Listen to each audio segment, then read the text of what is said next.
Good morning, student. Standard 8, subject Gujarati, chapter number 14. બહુ સુંદર મજાનો આ લેસન છે. આવ ભાણા આવ. એના લેખક છે સાબુદ્દીન રાઠોડ. સાબુદ્દીન રાઠોડનો જન્મ અહીંયા બર્થ ડેટ દર્શાવી છે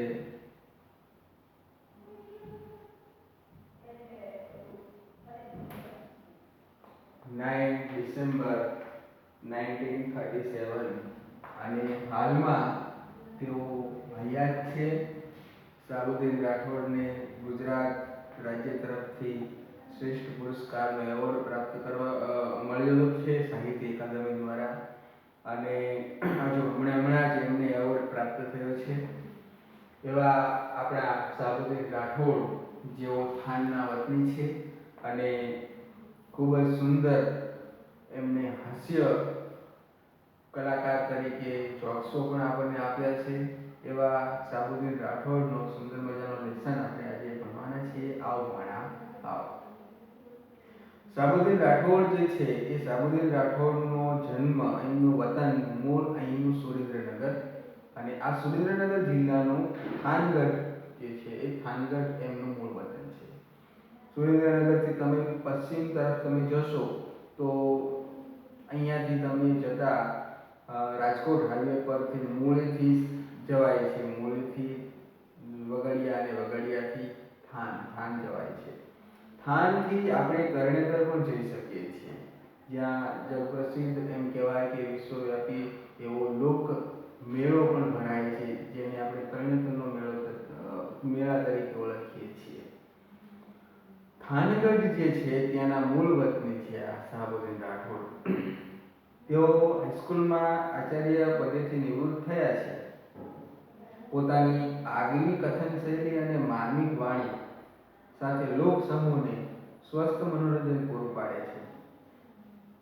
સજ્જન મિત્રોના સંગાત અને સો મસ્ટ ગો ઓન એમના પુસ્તકો છે. સુંદર મજાના એમના પુસ્તકોમાં એમણે અહીંયા લખ્યું છે કે સજ્જન મિત્રોના સંગાતે મીન્સ સારા ફ્રેન્ડની સાથે અને સો મચ ગો ઓન એમના પુસ્તકો છે. એમાંથી આપણને ઘણું બધું સમજવા જેવું, જાણવા જેવું અને હાસ્યાસ્પદ પ્રાપ્ત થાય એવું મળી રહે છે.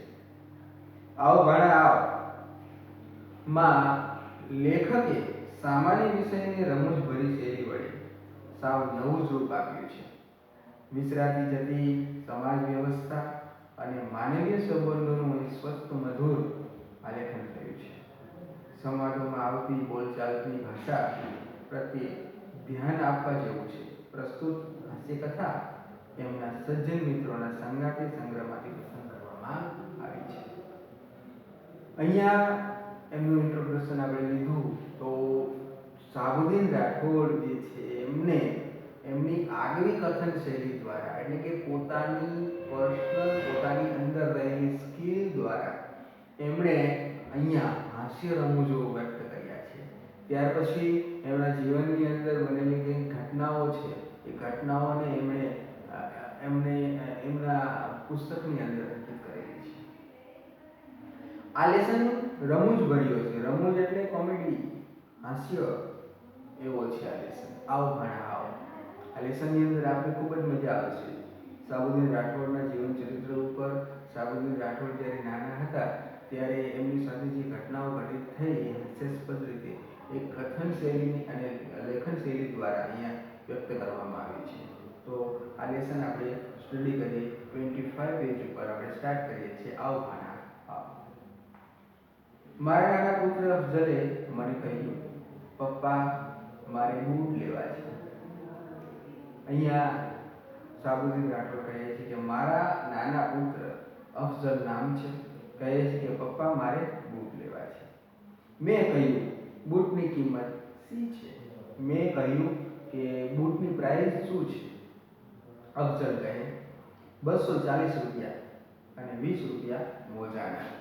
બૂટની કિંમત છે 240 રૂપિયા અને 20 રૂપિયા છે મોજાના.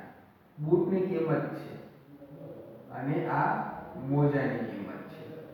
તો બૂટની કિંમત 240 અને મોજાની કિંમત 20 રૂપિયા.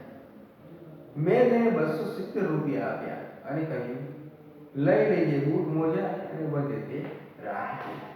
અહીંયા સાબુદ્દીન રાઠોડ આપે છે 270 રૂપિયા. 270 રૂપિયા અહીંયા એમ કહેવાય છે, લેખક આપે છે 240 રૂપીસ અહીંયા બૂટના છે, 20 રૂપીસ મોજાના છે, એટલે અહીંયા 260 રૂપીસ જેવું થાય. એમાં છેલ્લે 10 રૂપિયા જેવું વધે છે. તો 270 રૂપિયા આપ્યા અને કહ્યું લઈ લેજે બૂટ મોજા અને વધે તે રાખજે. એટલે પૈસા જે કંઈ પણ વધે તે તું રાખજે.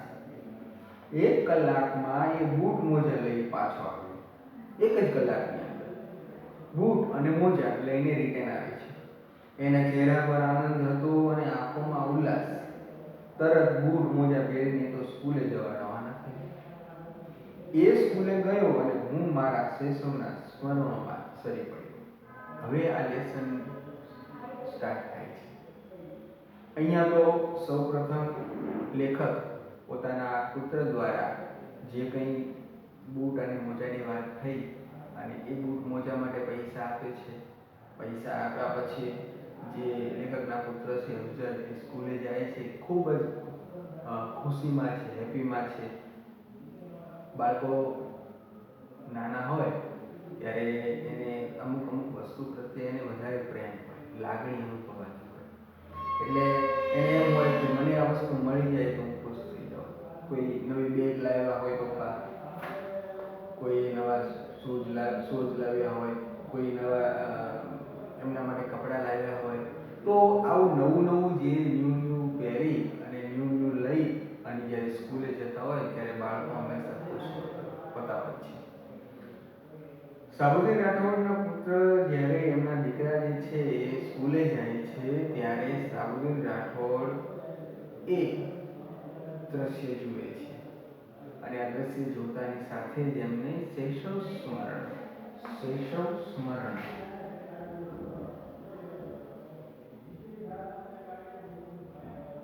એટલે કે બાળ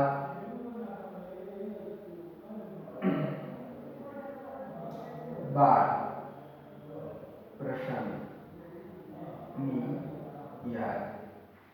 શૈશવ સ્મરણ એટલે બાળ પ્રસંગની યાદ. જ્યારે એ નાના હતા ત્યારે જે કંઈ એમની સાથે જે ઘટના પ્રસંગ ઘટી ગયા એ એમને યાદ આવે છે. અફઝલ જેવડી મારી 12 વર્ષની ઉંમર. તે સમયની અમારા ગામની એક નાનકડી મોચી બજાર. 5-6 દુકાનો, તેમાં કામ કરતા જેઠા મામા, દુદા મામા, ભગત મામા, બધા મોચીને અમે મામા કહેતા. એક એવો રૂલ્સ કે કોઈ પણ દુકાનની અંદર કામ કરનારા કોઈ પણ વર્કર હોય કે કોઈ પણ દુકાનદાર હોય એને મામા તરીકે બધા સંબોધન કરતા. અહીંયા સાબુદ્દીન રાઠોડ કહે છે કે અમારે ત્યાં એક એવું જ હતું નિયમ કે બધાને અમે મામા કહેતા. જેઠા મામા, દુદા મામા, ભગત મામા, બધા મોચી હોય અને મામા કહેતા. એ બજારમાં મેં બૂટ માટે જે ધક્કા ખાધા છે, જીવનમાં એ યાતના સહી છે, જે દુઃખો વેઠ્યા છે, તેમાં સ્મૃતિમાં સંગ્રહાઈને પડેલા ચિત્રો એક પછી એક મારા માનસપટ પરથી પસાર થયા. એ સમયે જ્યારે એમ કહેવાય કે સાબુદ્દીન રાઠોડ નાના હતા, 12 વર્ષની ઉંમરે, અને થાનની અંદર દુદા મામા જે છે એ બધા જ મામા, જેઠા મામા છે એ બધા જ મોચીને મામા કહેતા. પણ એમને પગરખા માટે, બૂટ માટે જે ધક્કા ખાધા છે અને જે યાતનાઓ એટલે દુઃખ વેઠ્યું છે ખાલી બૂટ માટે, એ સ્મરણો આજે એમના તાજા થઈ ગયા છે. એક એવો પ્રસંગ આપણી જિંદગીની અંદર, આપણી લાઈફની અંદર પણ ક્યારેક આવો ટર્ન આવે છે કે આપણી સાથે જે ઘટનાઓ ઘટિત થઈ ગઈ હોય એ કદાચ આપણે ભૂલી ગયા હોઈએ, પરંતુ ક્યારેક આપણા બાળકો, આપણે ક્યાંક પ્રવાસમાં ગયા હોય, ટૂરમાં ગયા હોય, કે કોઈક લગ્ન પ્રસંગ કે કોઈક એવો માહોલ જ્યારે થઈ જાય ત્યારે આપણને આપણો એવો પ્રસંગ યાદ આવી જાય છે અને એ પ્રસંગમાં આપણી પાસે સરી પડીએ છીએ. સરી પડવું મીન્સ રિમેમ્બરિંગ કરવું, ફરીવાર એને યાદ કરવું. તો આપણે ફરીવાર એને યાદ કરતા હોઈએ છીએ. તો આવા આવા આપણી સાથે પણ આવી ઘટનાઓ ઘટિત થતી હોય છે. અહીંયા એમની શેષોકાળની અંદર, એમના સ્મરણોની અંદર એ ચાલ્યા જાય છે. હવે આગળ વધીએ. પેરેગ્રાફ છે. સૌપ્રથમ તો બૂટ માટે મારે વડીલો પાસે વિધિસર માંગણી રજૂ કરવી પડી. પ્રથમ ભાઈ છોટુભાઈ, પછી અમીનાબેન, પછી બા સમક્ષ રજૂઆત કરતો. કહે છે કે પ્રથમ ભાઈ છોટુભાઈ. પહેલા તો છોટુભાઈ જે છે, છોટુભાઈ પાસે કોઈ પણ વસ્તુ મારે માંગવાની હોય, મારે જરૂર હોય તો પહેલા છોટુભાઈને, કે એમના ઘરના મેમ્બર છે, છોટુભાઈની પહેલા વાત કરતો. પછી છોટુભાઈ કદાચ ના હોય તો બીજા અમીનાબેનને વાત કરતો.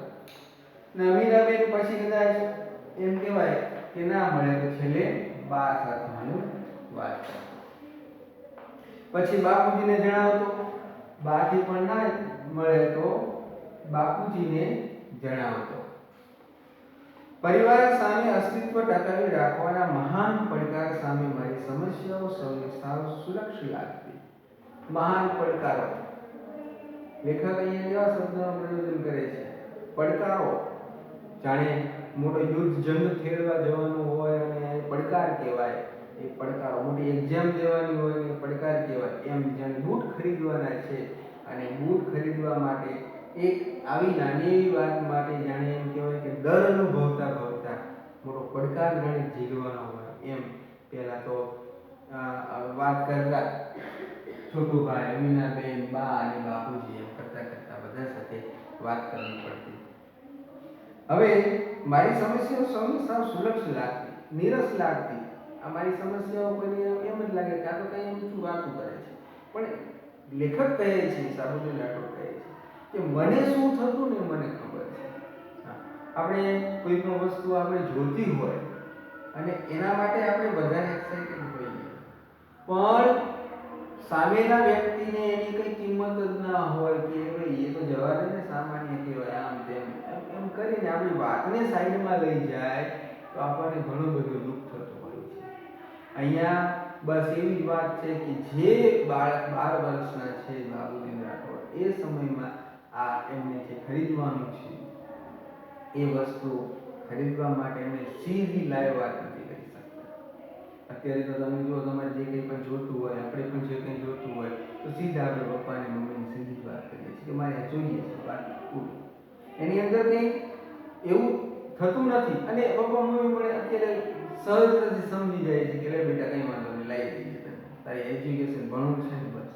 પહેલાં આવું નહોતું. કોઈ પણ વસ્તુ સીધી મળતી નહોતી. તમે જે કંઈ પ્રસ્તાવ રજૂ કરો એ પ્રસ્તાવ તો મહા મુસીબતે પાર પડતો. નાની એવી વસ્તુ તમારે માંગવાની હોય તો પણ મહા મુસીબતે પ્રાપ્ત થતી. અહીંયા વાત એ છે, એટલે કોઈ લક્ષ્ય આપતું નહોતું, એટલે કોઈ લક્ષ્ય આપતું નહીં. સાતમ આઠમનો મેળો, હવે તરણેતરનો મેળો, ગણેશ ઉત્સવ, નવરાત્રી, લગ્નગાળો, શાળાના પ્રવાસો વગેરે બૂટ પહેરવાના પ્રસંગો ગણી શકાય. હવે આ બધા જ તહેવારો, જે કંઈ પણ મેળાઓ, જે કંઈ પણ આવે છે, ઉત્સવો, ફેસ્ટિવલ, કહે છે કે સાતમ આઠમ આવે, આપણે તો અહીંયા સાતમ આઠમ બહુ સારી રીતે મનાવવામાં આવે છે. સાતમ આઠમ હોય એટલે મોસ્ટ ઓફ મૂળ કલ્ચર જ આપણું છે. સાતમ આઠમ સંસ્કૃતિ સાથે સંકળાયેલું છે. સાતમ આઠમ આવે એટલે બહેનો દીકરીઓ ઘરે આવતી હોય છે, ઘરનું વાતાવરણ એકદમ પ્રફુલ્લિત બની જતું હોય છે. ઘર એકદમ ભરાવદાર થઈ જતું હોય છે, બધા જ મેમ્બરો ઘરની અંદર આવે છે, સારી એવી રસોઈઓ બનાવવામાં આવે છે, બધા જ સાથે મળીને ખાતા પીતા હોય છે. પહેલાંના સમયમાં ઢોલ વાગતા, લોકગીતો ગાતા, મેળાઓ થતા અને એટલું બધું એન્જોય કરવામાં આવતું કે એની વાત જ જવા દો. તો આ બધું થતું એટલે સાતમ આઠમ આવતી, પછી સાતમ આઠમ પછી આપણે તરણેતરનો મેળો આવતો, તરણેતરના મેળા પછી પાછી ગણેશ ચતુર્થી આવતી, અને ગણેશ ચતુર્થી પછી નવરાત્રિ, અને પછી પાછો લગ્નગાળો આવતો, અને પછી શાળાઓના પ્રવાસો આવતા. આ બધું ક્રમ વાઇઝ ગોઠવેલું છે અહીંયા. આ ક્રમ વાઇઝ નંબર ટુ નંબર છે. તો આ તહેવારો આવી રીતે આવતા. પણ આ બધા જ તહેવારોમાં મજા તો બૂટ પહેરવાની જ આવતી. બૂટ પહેર્યા હોય કેવી મજા આવે, નવા નવા બૂટ પહેર્યા હોય. તો એમ કહે છે કે બૂટ પહેરવાના પ્રસંગો ગણી શકાય. દિવાળી આવે, બેસતું વર્ષ વગેરે પર્વોમાં બૂટ પહેરીને મહાલવાની તીવ્ર ઈચ્છા થતી. બૂટ પહેરીને મહાલવાની એટલે ફરવાની એટલી બધી ઈચ્છા થતી કે વાત જવા દો.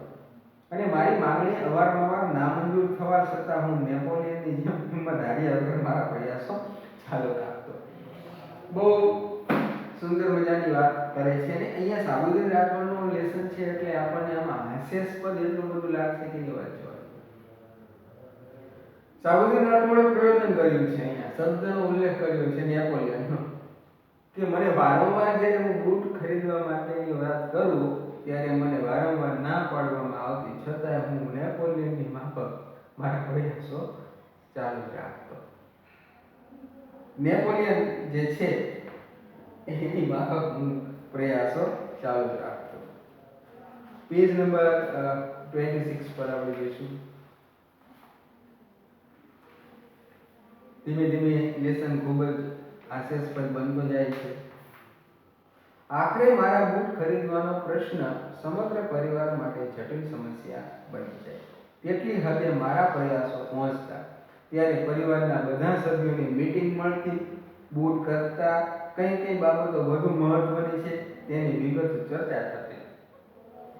સમજવા જેવી વાત છે અને આમ મજા પણ આવે એવી વાત છે કે કહે છે કે હું બૂટ ખરીદવાની વાત કરું એટલે ઘરના મેમ્બરો બધા છે ને એક ભેગા થઈ જતા.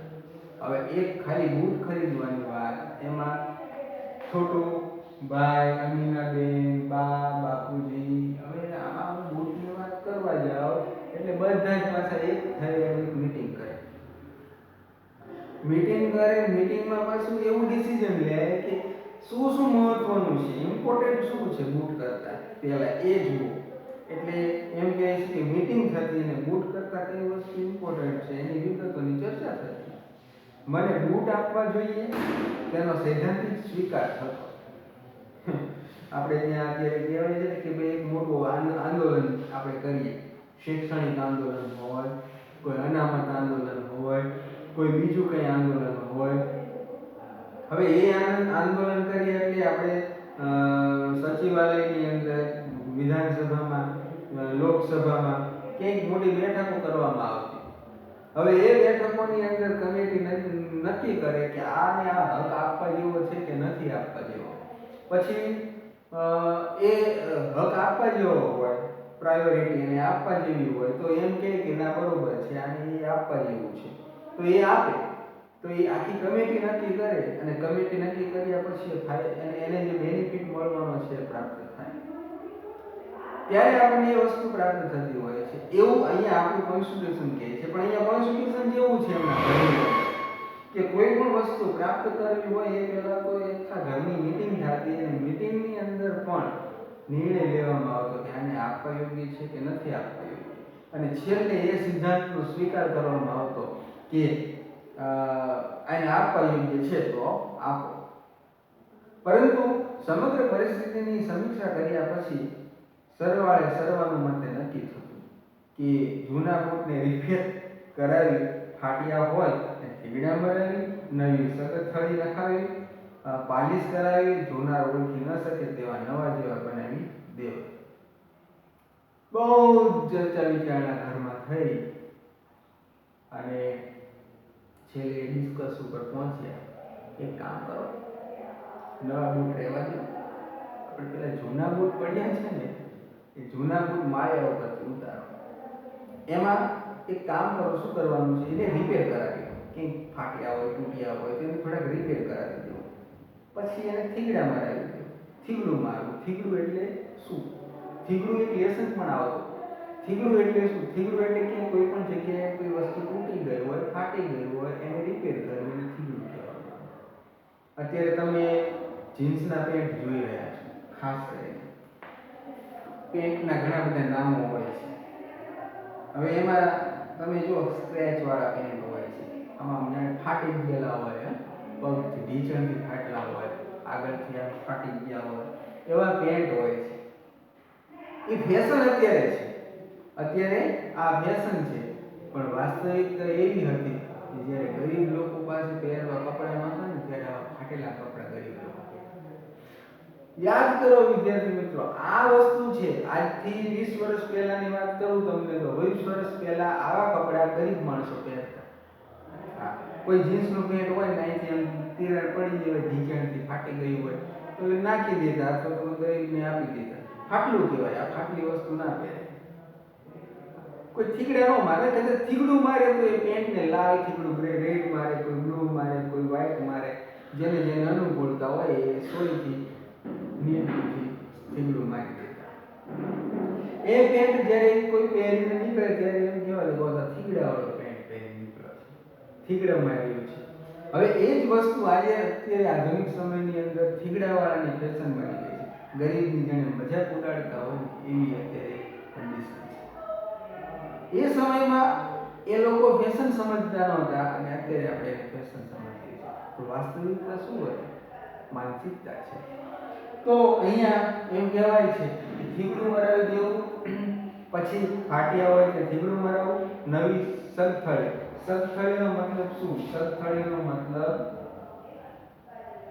દોરી, બૂટને બાંધવાની દોરી જે છે એને આપણે સગથળી તરીકે ઓળખીએ છીએ. સગથળી લગાવી દેવી, પછી પાલિશ કરાવી, જોનાર ઓળખી ન શકે ને એવા બનાવી દેવા. હવે અહીંયા ઘરની અંદર એક મીટિંગ થઈ સાબરમતી રાઠોડના ઘરની અંદર, નક્કી કરવામાં આવ્યું અને પછી એવું કહ્યું કે ભાઈ આને રિપેર કરાવો, પાલિશ કરાવો, નવી દોરી નખાવી દો અને કોઈને ખબર ના પડે એવા બને. પાછી ખબર પણ કોઈને ના પડવી જોઈએ એવા તમે સરસ મજાના એના બૂટ બનાવી દો. વાત આવી છેલ્લે જૂના બૂટને રિપેર કરવાની. છેલ્લે આ ડિસિઝન લીધું ઘરવાળાએ. મને આ નિર્ણય સંભળાવવામાં આવતો જાણે મોટો ગુનેગાર હોય અને પછી જ્યારે કોર્ટની અંદર કોઈ વ્યક્તિ ઊભા હોય અને જજ નિર્ણય સંભળાવે કે છેલ્લું ડિસિઝન એ છે કે આને આટલા વર્ષની કેદની સજા આપવામાં આવશે અને આ આપવામાં આવશે. એવી રીતે અહીંયા એમ કહેવાય છે કે લાસ્ટ નિર્ણય થતો અને મને નિર્ણય સંભળાવવામાં આવતો, ડિસિઝન લેવામાં આવતું. કોઈ કેસમાં સાવ નિર્દોષ છૂટવાની આશા હોય તેને બદલે 5 વર્ષની કેદની સજા થાય, એ આરોપી ઢીલો ઢબ થઈ જાય, એમ કુટુંબીજનોનો નિર્ણય સાંભળીને હું ઢીલો ઢબ થઈ જતો. વાત કોઈ કેદી હોય અને એમ કહેવાય કે સજા પડે, उम्र कैद की सजा मिले या फिर 20 साल की कैद मिले, तो वो एकदम ढीला हो जाता है, लूज हो जाता है, थक जाता है, गिर जाता है. तो એવી રીતે એમ કહેવાય કે જાણે મને વર્ષની સજા મળી હોય અને હું જેલમાં જવાનો હોય એવી રીતે મને આ મારા ઘરના લોકોએ ડિસિઝન આપ્યું અને કહ્યું કે નવા બૂટની જરૂર નથી, જૂના બૂટને રિપેર કરાવી દેજો. હવે હું એકદમ એમ કહેવાય કે લૂઝ, ઢીલો તપ પડી ગયો, ખુશ થવાને બદલે ઢીલો થઈ ગયો. અહીંયા તમે જુઓ સાબુદ્દીન રાઠોડનો જે પુત્ર અફઝલ છે એને સાબુદ્દીન રાઠોડ સીધા 270 રૂપિયા આપે છે. પૂછે છે બેટા બૂટની કિંમત કેટલી? કે 240 રૂપિયા. મોજા 20 રૂપિયા. 260 થાય 10 રૂપિયા વધ્યા, કહે છે કે જ્યાં વાપરજે. તો કેવી વાત છે, આધુનિક સમયની અંદર પિતાજી કેવા છે, આપી દીધા પૈસા, વાપરજે. અને એ સ્મરણો હવે યાદ કરે છે કે જ્યારે હું નાનો હતો, આ જ ઉંમરનો હતો, ત્યારે માત્ર બૂટ માટે મારે કેટલી વલખા, મારે કેટલી મહેનત કરવી પડતી હતી. એની સુંદર મજાની વાત આપણે હવે નેક્સ્ટ લેક્ચરની અંદર કરીશું. કરીશું 26 પેજ ઉપર ઉપરના પેરેગ્રાફથી આપણે સ્ટાર્ટ કરીશું. બસ આજ માટે આટલું જ.